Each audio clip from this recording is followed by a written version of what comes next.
By the time the 1980s arrived, the Osean Federation and the Union of Yuktobanian Republics were the two largest and most influential superpowers in the world. This would lead to a geopolitical rivalry between the two nations that lasted into the mid-1990s. Both nations had experienced large economic growth and subsequently invested a large amount of funds to expand their militaries, including their nuclear arsenals. As a result, both countries adopted a doctrine of mutually assured destruction.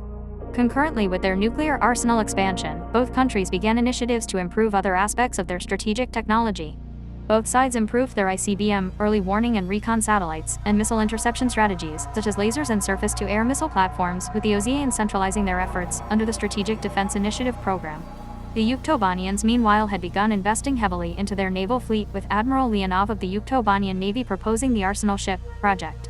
The project originally called for the construction of a vessel capable of carrying hundreds of missiles, but would be repurposed for a project to develop submarines that would act as underwater missile and aircraft carriers. This project would culminate in Yuktobanian Prime Minister Simanov's announcement in 1991 of the commission of the Sinfaxi, the lead ship of the Sinfaxi-class submarines. The Sinfaxi class would later be further developed into the Hrimfaxi, which focused on reducing crew size. Ozia responded to the growing Yuktobanian missile threat by focusing on missile defense systems, including the possibility of developing a space-based missile defense platform. As part of the Strategic Defense Initiative, Ozia began developing and building the Strategic Orbital Linear Gun, SOLG, a kinetic energy weapon that could destroy missile silos from space.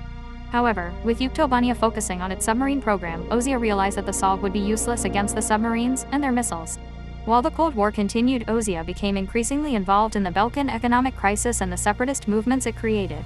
This would create a large amount of anti-Osean sentiment within Belka, resulting in them declaring war in March 1995.